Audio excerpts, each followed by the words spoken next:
Welcome to Coffee Rants with Dan. I am the spiritual anarchist, Dan Arnold, your host. Tune in for what's really happening every Thursday. That's Thursday at 9 a.m. in Studio A on Revolution Radio. They keep us in fear to manipulate us. They want us ignorant so we're easier to enslave. They make us murder one another so they don't have to do it themselves. Only you can break their mind control by hearing the contradictions within your belief systems that allows you to accept their lies in the first place. The time has come for us to remember our divinity, who we really are, to return to what we're meant to be, a service to others, to humanity, to return to nature, and reclaim our birthright, that which is freedom. The truth will sound belligerent because it is in direct opposition to lies. So get angry, because anger is sacred. And together we can unite and rise. Rise from this darkness. Humanity, assemble.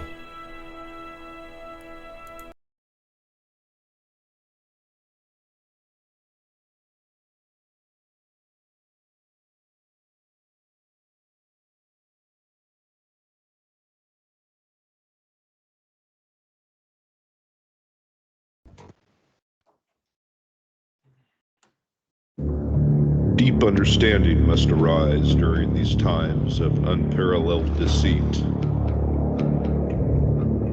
A view into the depths of society upon which this country has fallen, a storm brews upon the horizon.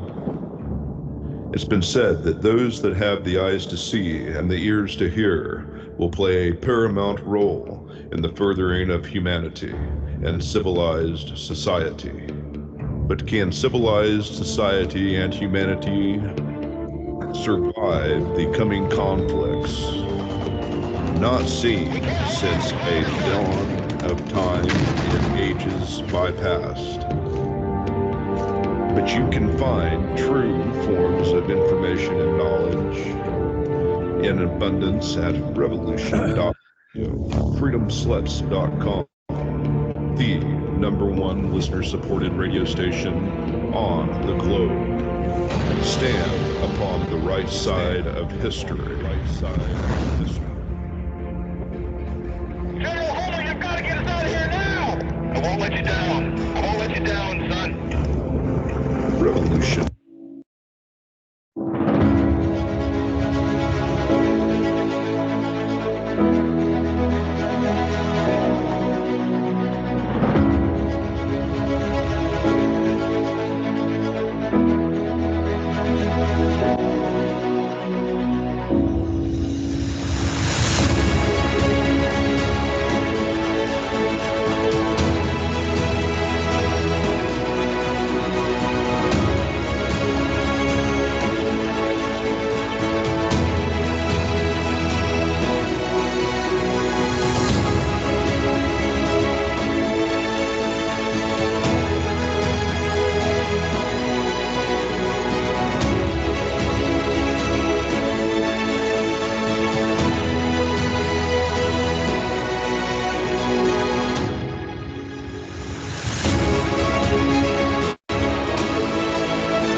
And welcome to Thursday Morning Coffee Rant with Dan. I am the spiritual anarchist. Welcome to my fourth installment, my fourth show here on revolution.radio. If you get any gainful information from anything that I'm saying or any of the other hosts on revolution.radio, please visit the donations page and consider donating if you have a little bit extra.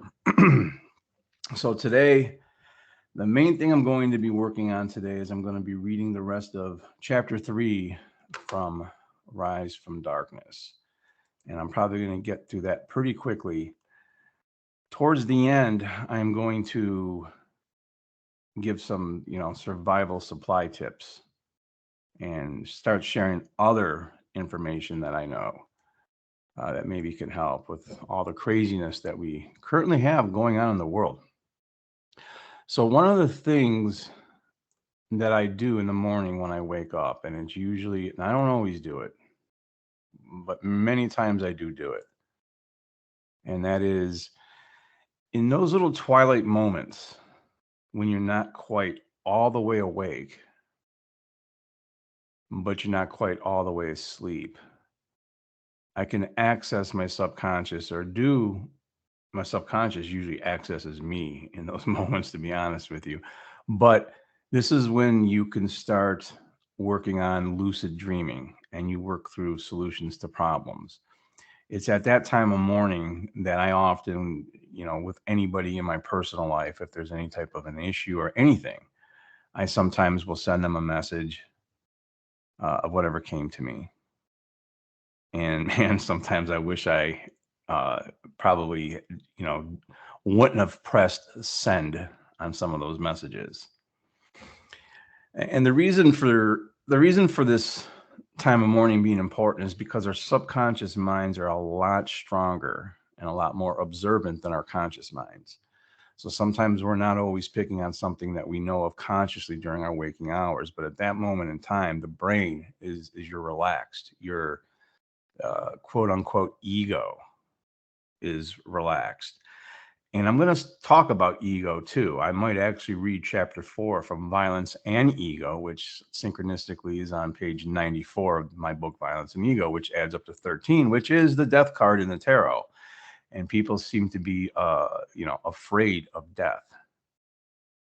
And I don't mean physical death. In the tarot, death means change, especially if it's upright and it's surrounded by other good cards.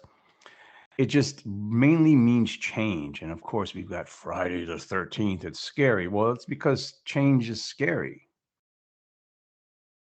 But the ego is not something that is apart from you. So you can't blame your ego. I don't want to go on too much of a tangent, but you can't be, oh, that was just my ego. No, that was you. Ego gone rogue. No, that's you gone rogue. And you're wanting to split this thing off in yourself and blame it on this other thing that's part of you that's just not you. It's your ego, right? No, that's you, man. The ego is you. So it's not control your ego, it is control yourself. But I had one of those moments this morning where I sent somebody a voice message that I think is very relevant. I won't say who I send it to. I don't name it off in this 1 minute and 17 second message, but I'm going to press play and just let you listen to the message. This was the first thing that came to my mind this morning when I woke up at about, 5:30 in the morning.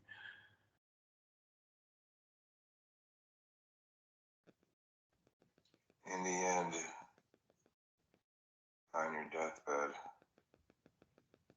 all you or anyone else is ever going to regret is not loving more. That's all that was left for me. I regretted not loving more. There's going to be a lot of that coming up.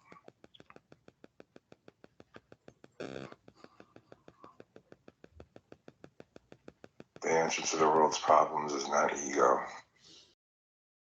It's philosophical, and it is actual love and kindness. We need more kindness. And kindness is not always nice. It can't be nice if it's going to feed dysfunction. That doesn't mean it isn't kind. Or from a space of love. People are too ego entrenched. So I want to take a second to thank some of the ladies who have come into my life, who have taught me, who showed me what the sacred feminine actually is, to empower a man and empower themselves and give support and positively influence men to do the right thing. These women have taught me a lot spiritually. And this is what we need to have more of, that sacred masculine and feminine that come together to fight the evil in this world. All I see is separation. The war of the gender is really the war on women. Everything that takes place in this world, from what I am seeing, I'm watching people on Facebook blame all the world's ills on the cult of the donkey and the cult of the elephant. They blame all the world's ills on the opposite cult, not realizing they all belong to the same cult. You have to break the spell. It's like this country is in a spell. Mass psychosis. All we can keep doing is speaking the truth. I come to the realization all I can do is just lay it down. And if people pick it up, they pick it up. There's sometimes, I made this analogy on Levolution when I was filling in for them. Sometimes I feel like I got an 8-ounce glass of water and there's this raging wildfire in the forests of California. And there are sage trees there, and we probably can't burn enough sage to get rid of the evil in this world. But it feels like you're going up to the edge of that and just throwing your 8-ounce cup of water on. But if we can, and that's not doing nothing. But if we could wake up the entire world and get over 7 billion people to go pour water on that, it's going to go out instantly. Once people realize you don't have to be afraid to die, our temporal selves are immortal. Once we realize this, we will say those long forgotten words, no. So the reason I'm say this is I want to get into something that a friend of mine on Facebook posted, and it really, really hit home for me. It really landed very well. And I've had a lot of interactions with him. I've talked to him in person at Float Fest. I've been on his show. His name is Logan Hart of the Wizard Factory. A lot of people probably know who he is. But he wrote something on September 30th. And I'm just going to read it because I was very moved by it. So here I am quoting what he wrote. To care is to be vulnerable. And to be vulnerable is to give power. Without vulnerability, there can be no relationships. Men and women need each other, but we can never fulfill that need without opening ourselves up to the risk of being wounded. There can be no love without risk, but there can be no life without love. The answer to our problems are philosophical. That was just very moving to me because sometimes people go through life afraid to love.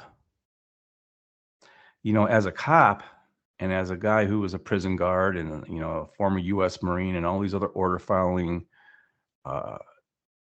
things that I did for 27 years. It's funny because 2 + 7 = 9. That's the Hermit card of the Major Arcana, and that is all about spiritual enlightenment. I've seen a lot of stuff. I had PTSD, death by 1,000 cuts. You just see a lot of things. And it eventually caught up with me, all of it. But I refuse to become a jaded individual. I want to still look at life with wonder, and I in fact do. I've been told that I'm sensitive. Well, maybe I should just be this stoic automaton that doesn't have emotions because, us men, we don't have those things. Okay? Hell with that. Hell with that. I want to be vulnerable. I don't want to look at life in some jaded way. There's more good people in this world than there are bad people. We just have to become united. Humanity has to assemble. The only thing the bad people have on us is they're united and they're focused. And they've done a really masterful job at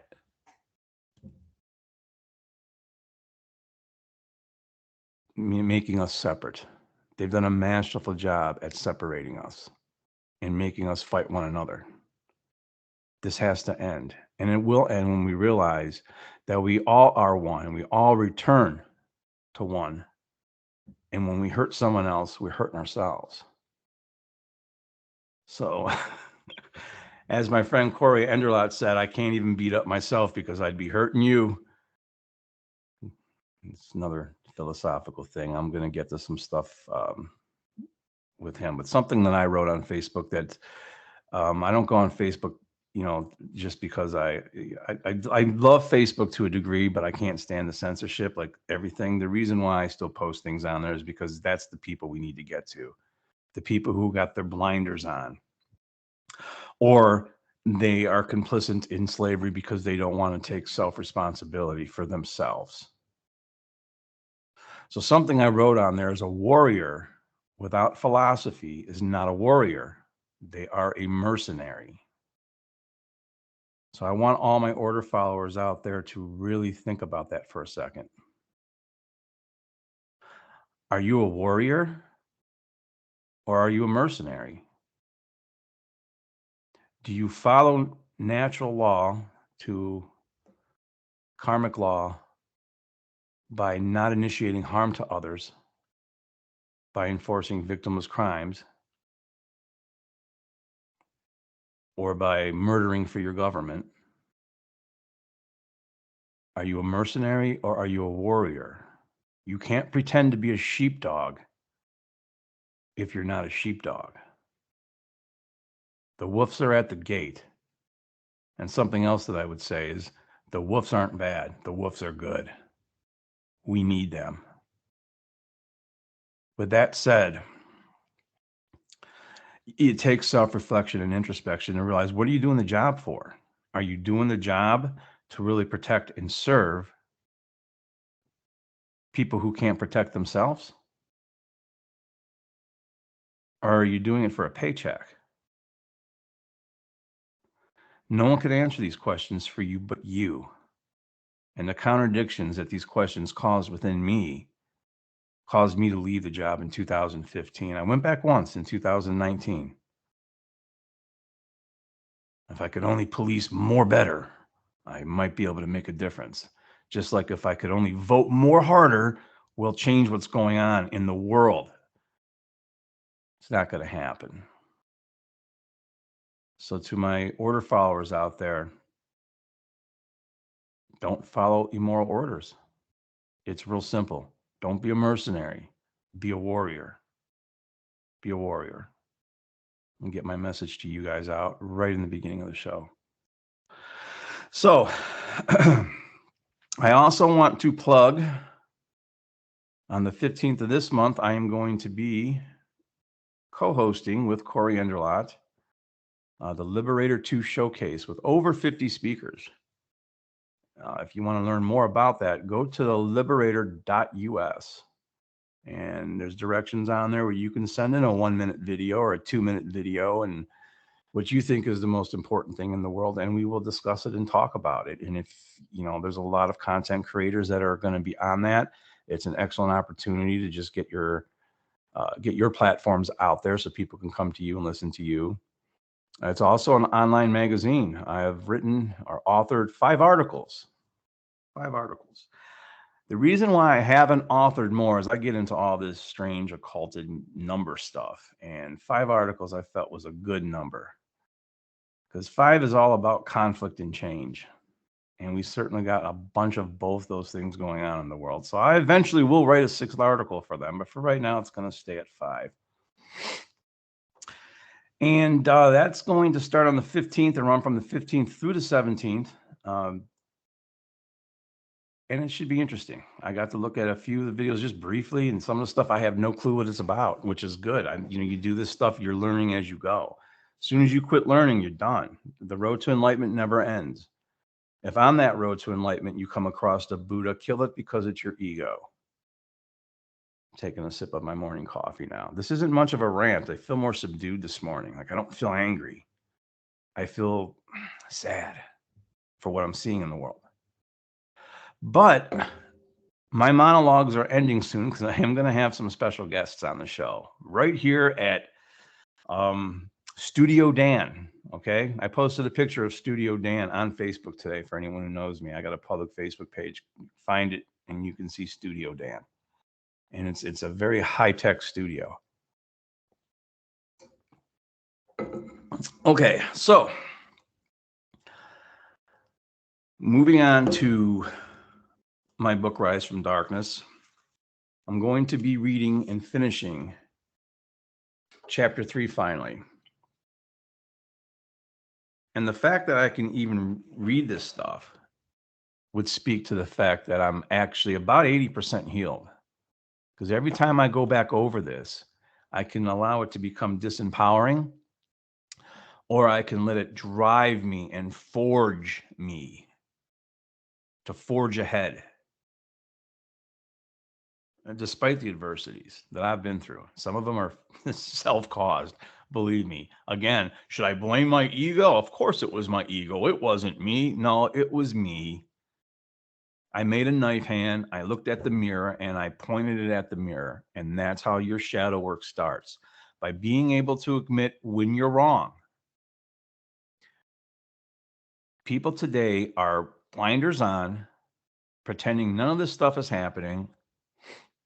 And I feel bad for them. I know a lot of people are scared and they're hoping nothing happens. But I see a lot of these problems are caused because everyone is so ego entrenched, they can't actually say those long forgotten words. I'm sorry. I was wrong.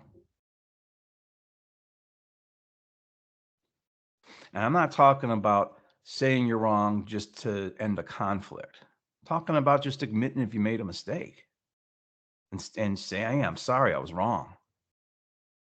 Not going to do it again. You have to be able to look in the mirror and admit that. Hey, you're human. Welcome to humanity. We all mess up. We all mess up.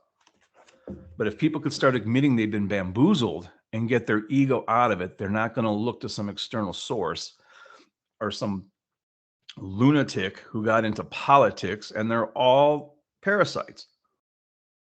Period.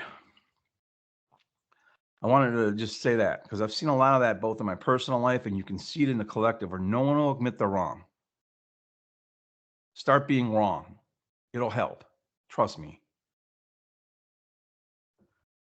Okay, so I don't have a lot of pages left to read. This is going to be, if you don't know what I'm talking about, please, go to the archives. Please watch the last, 3 shows that I've done. This is sort of an introduction to me as an order follower, as some of the unhealthy coping mechanisms that I got from that job, which is really all I got from that job. I shouldn't say that. I guess things that, all our experiences make us who we are. So there's good in everything. But I'm going to finish reading this, and this is the end of chapter 3. And this is called, this is the subtitled Psych ER Unit. Psych ER and Unit. Okay, so starting to read. There is no way I could accurately retell every synchronicity, suspected, man-made, or natural, that led me to agree to a voluntary admission for observational purposes only. I felt it is what they wanted, and I did not want to risk an involuntary probate order because that would have affected my Second Amendment rights. Breaking real quick. I'll wipe my ass with the Second Amendment because my right to defend myself is inherent in nature. I'm sovereign, and it is my birthright, and it is yours also. Continuing. The bottom line is that my own guilt or sense of shame had caught up with me for viewing what may have been something I never wanted to see.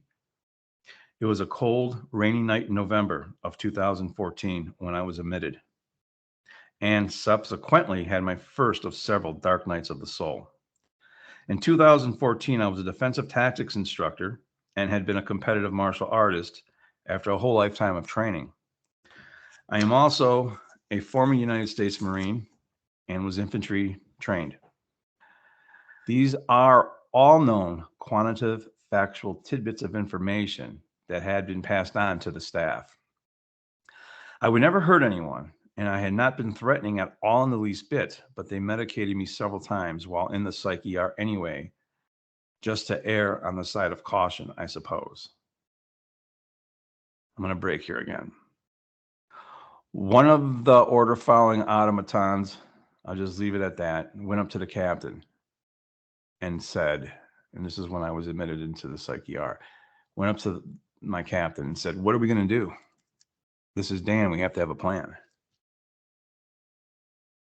And the captain, who was at the time the actual captain of training, I was just one of the trainers on the department, he said, "Well, we're just, if we have to, we'll just pepper spray him and hope for the best."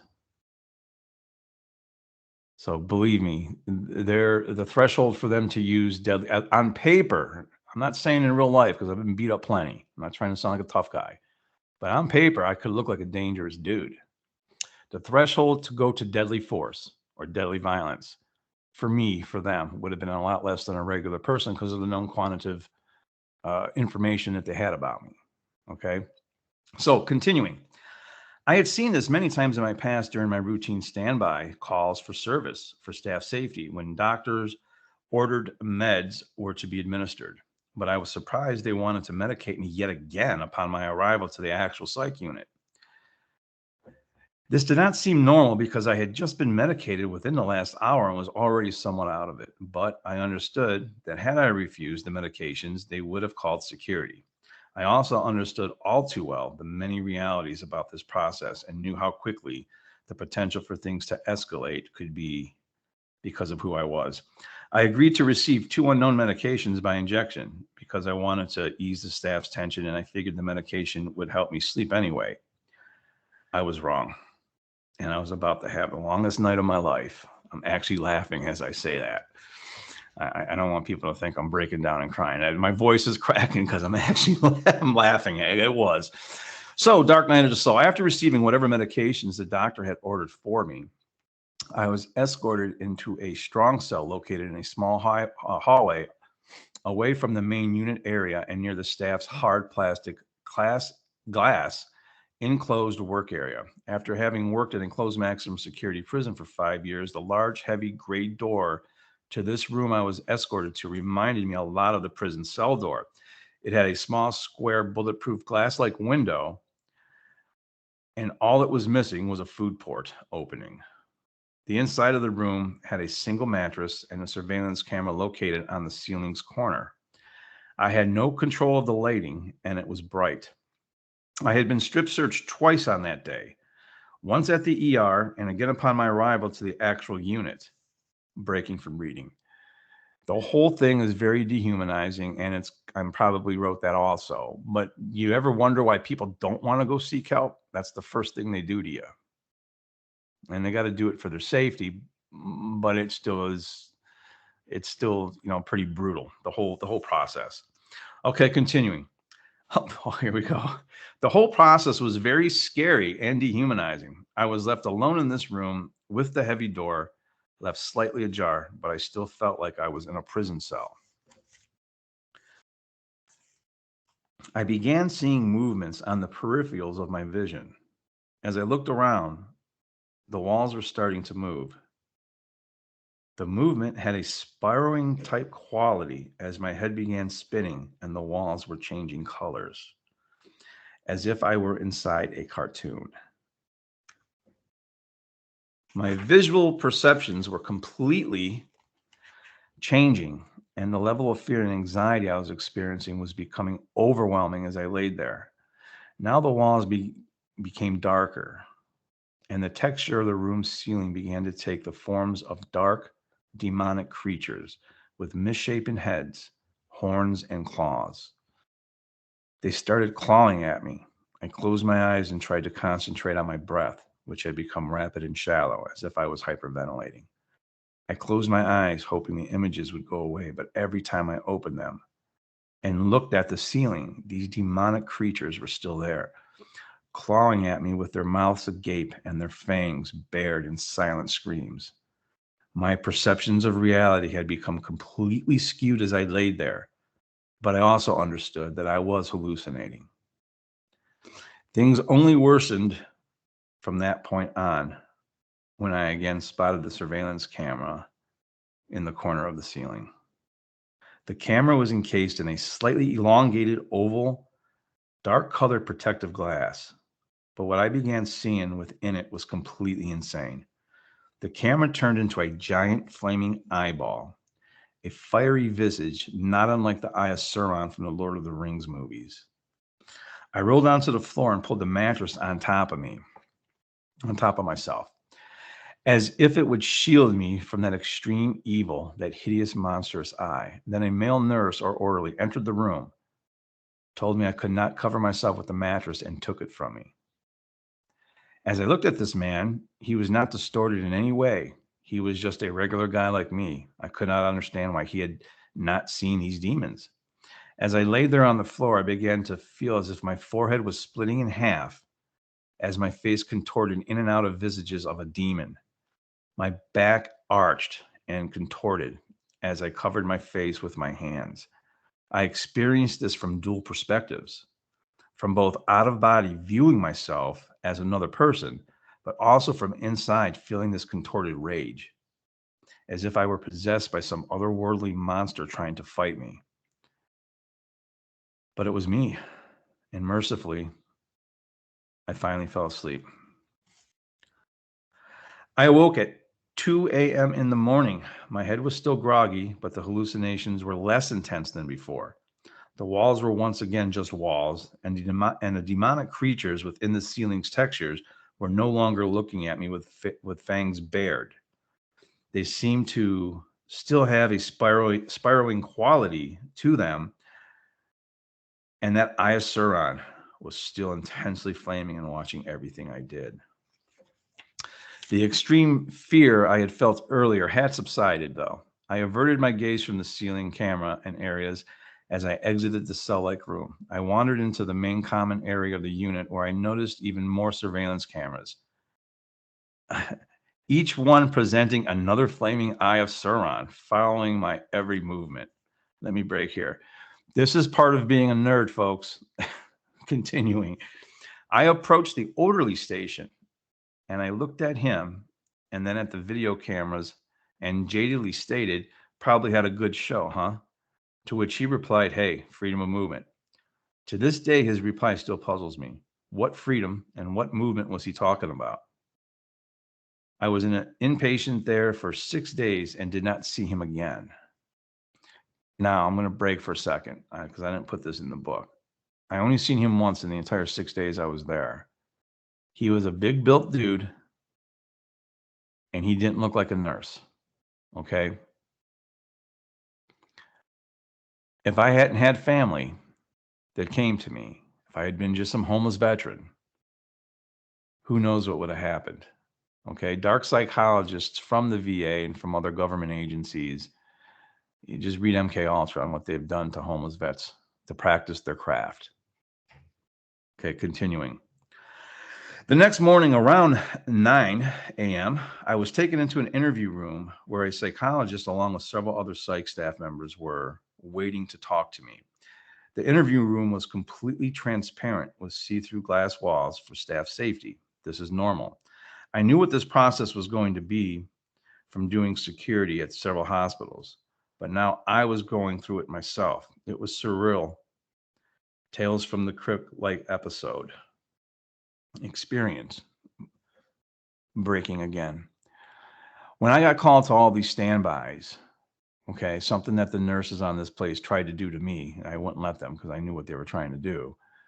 A lot of times they try to trigger the patient to get upset, because then they can send a page and ask for the cocktail because they have another patient acting out, and the cocktail puts the patient to sleep.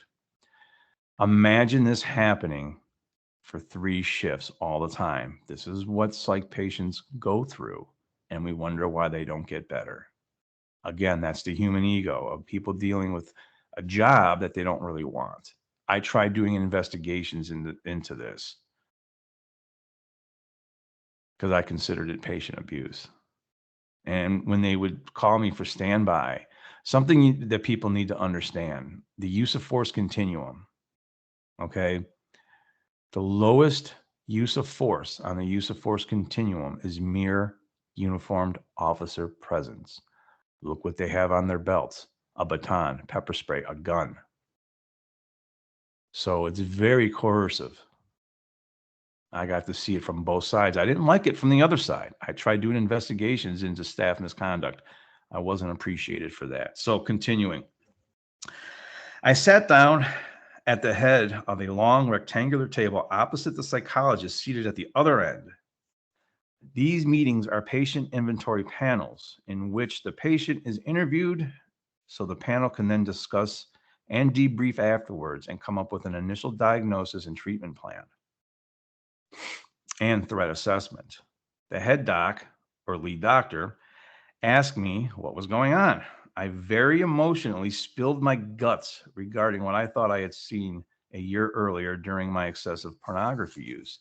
Something I will never forget about that moment came from a male nurse who was standing behind and to the left side of the main doctor. He was smiling and nodding his head yes at me. I made eye contact with him and can only describe his smile as very warm and compassionate. I was still under the weird effects. I was still heavily under the weird effects of having been heavily medicated the evening before, which pretty much had the impact of me not giving a shit about whatever I said. The strength of that first evening's medications took about 2 days to completely wear off. I answered every question the head doc asked me, both immediately and truthfully. The questions covered my porn usage issues, along with normal questions associated with a mental health event such as drug and or substance use, as well as whether I had any current violent tendencies or ideations. The last and final question this doctor asked, were you hallucinating the evening before? Or are you currently hallucinating now in any way? I hesitated slightly, then lied, no. This doctor stared at me in a way that said to me, he knew I was lying about that. He paused as if to give me a chance to change my answer. Let me digress for a second. Psychologists and cops are trained to recognize deception. He recognized my lie, and I recognized his recognition of that knowledge. You see, 90% of all human communications are nonverbal, and unless the person you are dealing with is a complete sociopath, there are many telltale nonverbal body language signs a person will unintentionally exhibit when they are being untruthful. And this is above and beyond that every person's natural intuition can detect dishonesty. I will get more into that detail about this in chapter 6. So if you got somebody who only wants to text or talk on a phone, they don't want to be in your presence as they're talking to you, there could be a reason for that. That's something to pay attention to. Continuing.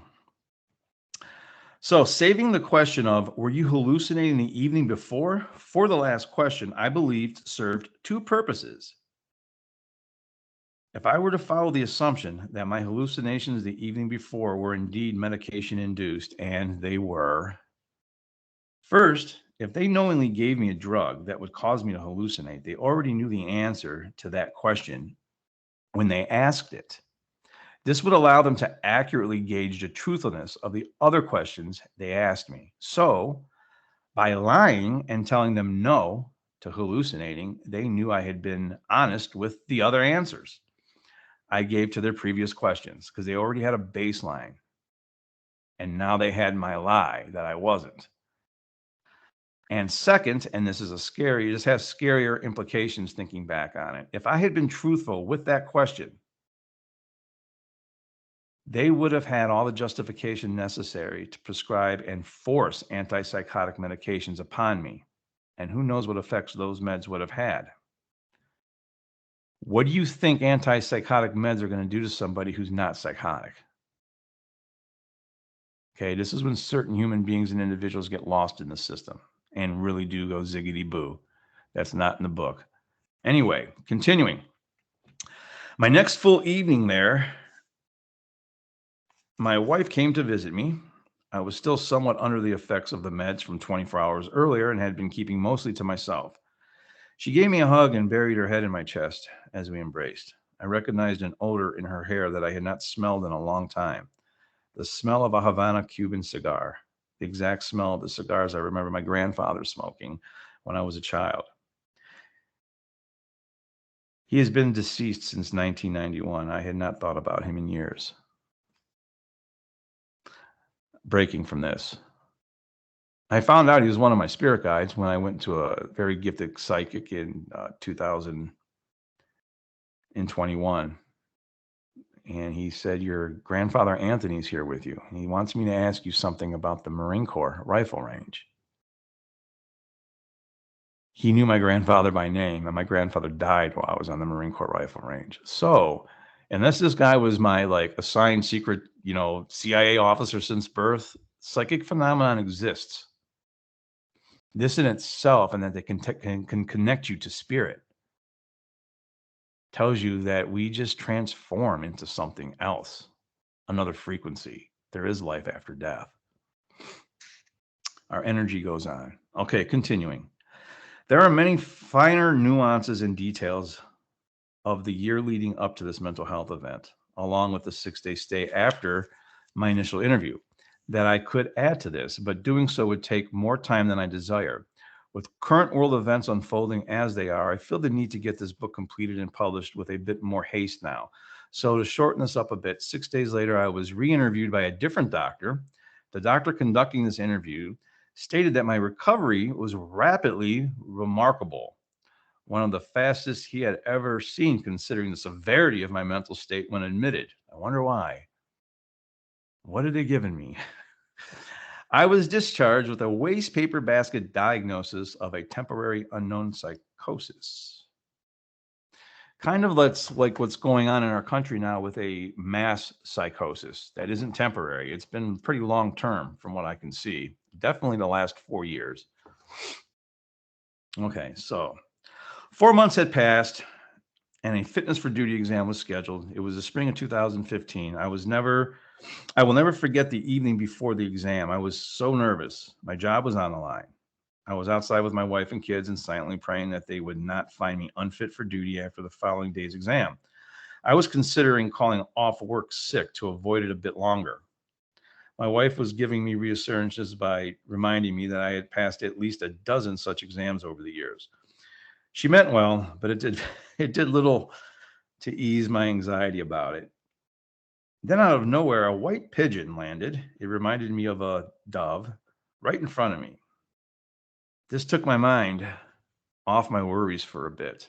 This is something I began doing as a child to help me become present with whatever was going on around me, especially with nature.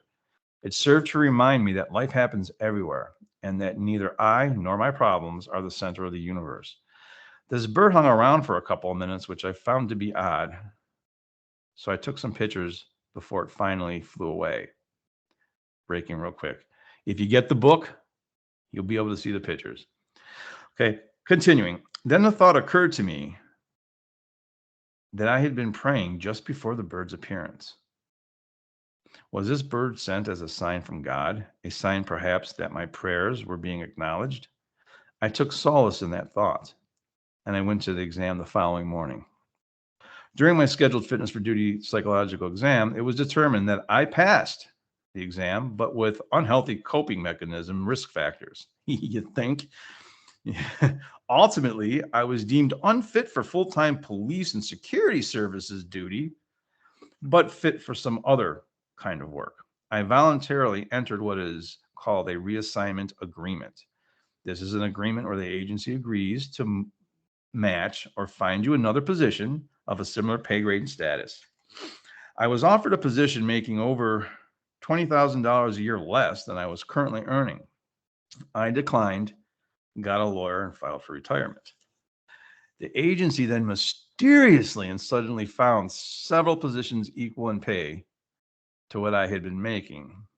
How about that? But in the small print, there was no guarantee I can keep the positions permanently. Basically, what I'm getting by that is there was a 1-year probationary period for any of those positions.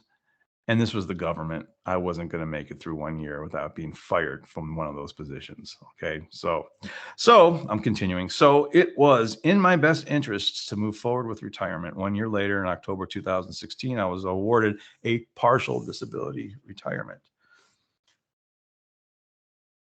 Now, I am going to eventually read chapter 7, which is about regaining your confidence.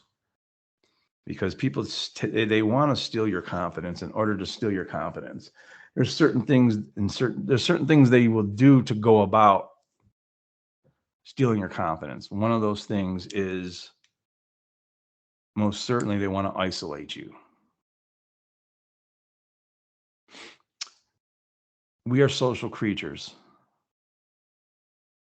and they seek to isolate you when they want to run any type of op on you. Okay? All ops have the same nuts and bolts to them. I don't care what they are. Which is why when I recognize an op going on, even if it's for my own good, a lot of times, and it has been, because not all manipulations are bad. You know, I've manipulated my daughters into not eating cupcakes in the morning for breakfast, having a couple of eggs instead. Okay, that's not a bad manipulation. That's something for their health, right? When they were little. So not all manipulations are going to be bad. But because of the trauma of having so many ops ran on me, I recognize it really quickly. So as soon as I recognize contrived circumstances, man-made synchronicities, psyops, I back right the hell out of whatever it is with no remorse whatsoever. It is something I'm working on, because a lot of times people don't feel like they can get what they want to get through direct communication. They try to manipulate you into something that they want, and it's not always something selfish. I do have to acknowledge that. But in most cases, probably 80 to 90% of the cases, it is. And women are definitely guilty of this, unfortunately, because it's been a man's world for thousands and thousands of years, and women have to use influential means to get what they want from men. This is not a knock on women. Women who know how to positively influence a man, you'd be really surprised. Okay, I'm going to go back to Rocky. Rocky wasn't going to fight. This is Rocky 2. He wasn't going to fight. Adrian was in a coma. And as she came out of the coma, he said, hey, man, I'm not going to mix it up with, I'm just paraphrasing. Everyone's seen the movie, but I'm not going to mix it up with, Apollo. I can get a job and do something. We can make it some other ways. And she said, there's one thing I want you to do. And he got a little bit closer, and she said, when? Well, that's exactly what he went and did.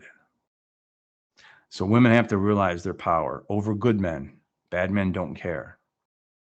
And you ladies who are mind controlled right now, anyone listening to this, mind controlled into loving government and thinking that they have your best interest, mind controlled into thinking that all men are rapists, mind controlled into thinking that men are toxic because they have normal masculine behaviors.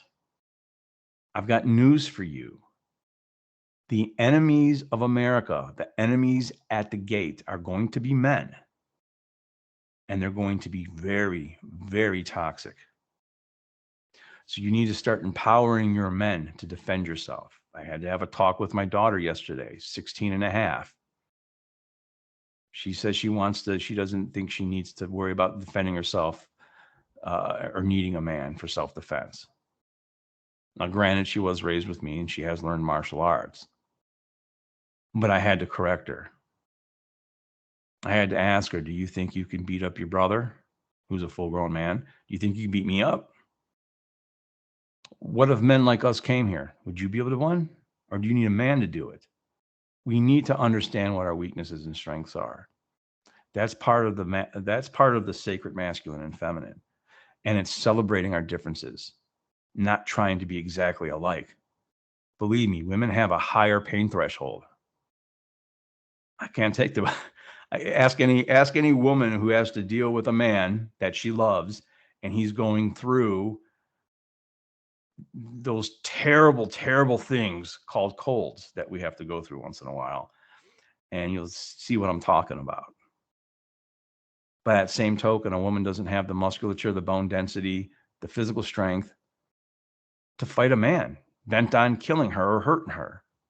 I'm not saying that a woman can't do that. And I'm not saying that as a blanket statement. I know some pretty tough women out there that can fight. And, to go off on a tangent about self-defense, ladies, you're more dangerous than you think you are. So this is going to seem, contradictive. The thing that keeps you from being dangerous is you got to give yourself permission to get violent when the time comes. And I think you could be very dangerous, especially when you're protecting your kids. But you need to train. You need to war game. You can't just do it. Don't be like guys who think they can fight when they just see red. Guys out there, a lot of you guys can't fight worth a shit. You think you can. And, when you get angry, you just see red and you'll be able to handle it. No, you'll just get beat up or hurt while you're mad. Okay? You have to train. You have to be fit. And we're going to have to team up and get together. People are going to have to team up together and form groups for protection with some of the stuff that could be coming. You're not going to open your door with 4 or 5 guys at your door and go all Jason Bourne on them. Trust me, you're not. I wouldn't. And 5 regular cops in all the gear that they have and their basic training that they have show up at the toughest guy in the world, John Bon Jones. He's been arrested plenty of times. How come he didn't just murder everybody? Because you can't. No one person can. Which leads me to something I was saying a little bit earlier, and that is human beings are social. We need connection. As far as addictions, number one cause of all addictions is loneliness. The number one way of getting by or over or defeating an addiction, besides your own willpower, is honestly connection with other human beings. Why do you think they go to meetings? Why do you think alcoholics go to AA meetings? I just had to do it with very little help. But the help I did get from the psychic women who came into my life, you light workers, you white witches, I absolutely love you. Love you all. So, only going on a few minutes left here. I want to go over a few things that you can have as far as survival. Okay. And I'm not talking about being a survival guru. I'm talking about you can go to a dollar store, pick up flashlights, pick up lighters, get a bunch of extra water. I recommend having at least 3 months of water and food and a way to heat yourself. Okay, the winter's coming. With the storm that just came up Florida, I'm not going to get all conspiracy theorist. I'm not going to talk about DARPA. Not going to talk about any of that. But the storm that just came really far inland, which normally they don't, hurricanes usually dissipate. This storm ruined a lot of transportation to get down south to warmer climates. And Farmer's Almanac says we're going to probably have a pretty rough winter up north. So if you're up here in the Northeast, you would do well to have propane tanks with heaters so you can heat yourself during the winter, just in case there's a grid outage, you have electricity. You could do stuff like buy those apocalyptic toilets. That's basically a 5-gallon bucket with a toilet seat on it. You get 5-gallon garbage bags to use for toilets. That's something that most people don't think of. You can get kitty litter and use clumpable kitty litter if you need to. But have 3 months worth of food, non-perishable food, canned food that lasts a long time and it's cheap. All this you can get at the dollar store. They've got knives. They've got survival equipment there. You can walk in. I could walk into a dollar store and for $100 survive almost an entire winter. Something else you should obviously have is going to be some type of means of defending yourself. But staying warm is going to be important. Having extra food and water is going to be important. Possible communications. Okay, solar powered radios and things of that nature. Things where you can maybe get information if everything's, closed down and communications are gone, which could happen. I know it sounds scary, but just if you prepare with a little bit of forethought and war game a few things, it's better. It's like having a fire extinguisher. I have one sitting right here in my apartment. It's one that I own for my business. I don't want a fire, but I've got the fire extinguisher. So I know it's ugly and scary to think about, but you got to prep a little bit in war game. Have the extra stuff to last you 2 or 3 solid months of the winter in case everything goes out. With that said, I don't even know what next week's show is going to be about. I just want to say, hey man, everyone stay safe. Nothing but love. Stay safe and healthy until next week. And peace. Stand